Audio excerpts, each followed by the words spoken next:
All right, so I am coming to you because I had a thought and I wanted to share it here. I ask usually almost daily for people to share with me how their day is. Like I'll check in at the end of the day in the Half Size Me community.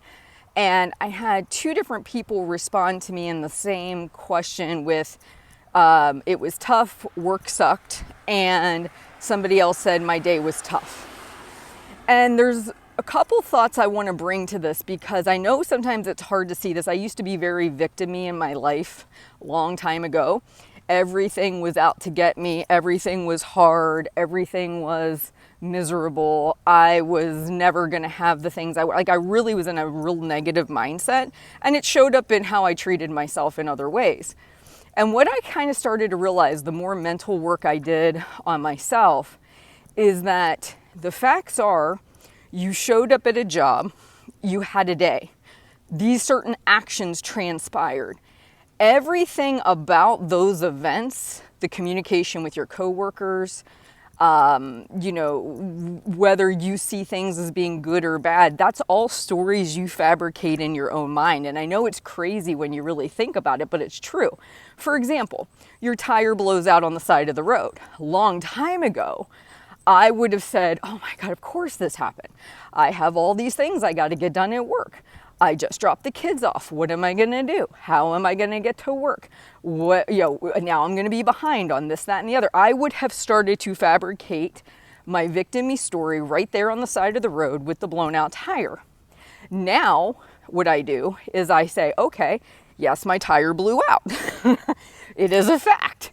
I am going to call AAA or whomever it is to come out, repair the tire or tow me. And what can I do in the meantime? Oh, I know what I could do.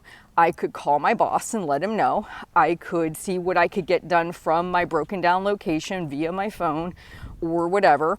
I can use this opportunity to catch up and maybe call some of my coworkers. Like I would immediately go into what can I do?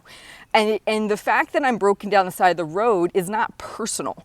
It's not like my car is set out to get me. It's not like the universe is set out to get me. It's all in how I interpret it, right? Even things that go on at work. Oh, Susie constantly is giving me extra assignments that I can't handle. Why does she do this to me? She must not like me. Story, story, story. You create stories about things you have no idea about that make you miserable, and thus we turn to food to make ourselves feel better. But what if we never created the stories to begin with? What if we said, you know what, Susie did give me this extra assignment. Maybe she actually thinks I'm one of the hardest workers here and I'm totally capable of this. And she knows I'm the only one that's going to rock this project the way it needs to be rocked. And she sees all my potential. I immediately feel different about Susie. Didn't change the fact Susie gave me the extra project, right? So what I'm basically saying is, if you want to see your day as tough and sucking, that's because of the stories you're choosing to tell yourself. Everything that comes into your head, other than the fact that you showed up at work that day and there was an extra project laid on your desk, is a story you've manifested. And the reason this is important is when you see that you're the creator of the story, you can choose to change it when you don't like it anymore. You don't have to stay in a negative victim story where everyone's out to get you. Life is just not working out for you and you got the cruddy end of the stick. You don't have to stay there. You can choose. And one of the assignments I gave myself a long time ago, because my mind was wired to create the negative story. So I would write it down. Susie's out to get me. She gave me another project. Da, da, da, da, da, da, da. And then I said, okay, let a little time pass, because what you're working on is you're working on teaching your brain to see other potential stories.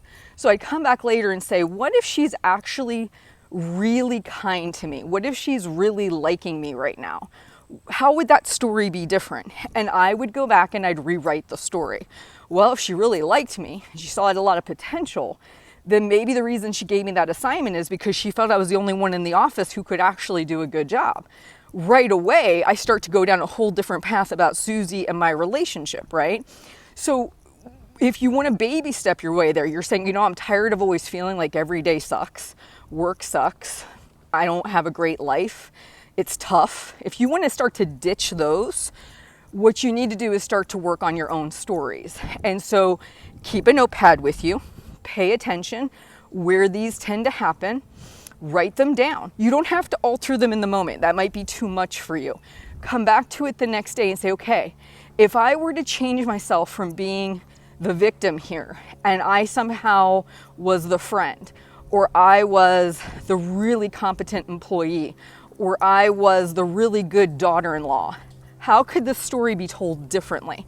And what you're doing is you're now taking your thinking and it's almost like you're forcing it to do a workout.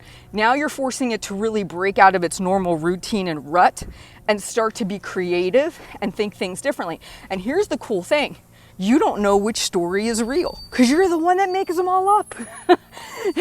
You've never sat down with Susie at the conference table and said, hey, Susie, are you out to get me? Do you not like me for some reason? Because I keep seeing you giving me extra assignments and nobody else in the office. What's up with that? You don't do that. You just keep all these stories in your head. You don't think, oh, you know what? The tire, you don't say to the tire, you obviously on purpose blew out today to cause me a problem, right? Like, of course not. You get that it's an inanimate object. It did not do that on purpose. Like, you get that stuff logically, but in the moment, you say these stories and it creates a feeling. And then once you get that ball rolling, oh my God, the tire blew out. You go into work, somebody didn't do something you asked them to. Of course, the day that the tire blows out, this didn't get done either. Like, right, you kind of keep feeding that fire of the miserable thoughts, the miserable stories, all because you started out with one. And it's a very dangerous, slippery slope that we fall into. Once we get into that negative storytelling, we don't really break away from it very well. So we have to start to train our thinking to start seeing other stories so we don't necessarily get into it to begin with. So then your day doesn't go from being just tough, miserable, sucks. It goes to, hey, I had a pretty good day.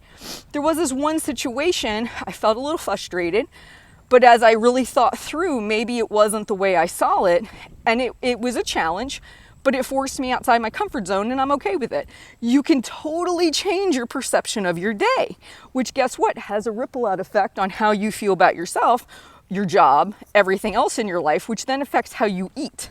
It's a full cycle, okay? So when you think you've had a tough day, a miserable day, whatever, I want to encourage you to go back. Think of some of the stories you told yourself, rewrite them, and put yourself in a totally different position in the story. Instead of being the one that's being put upon, victimized, whatever, try making it to where you are the hero, where you are the competent person, you are the hard worker, you are the kind person that people come to for help. How does that change the story for you? You guys have a great day. Please like and subscribe. And here is to having a much more positive story day. I will talk to you soon.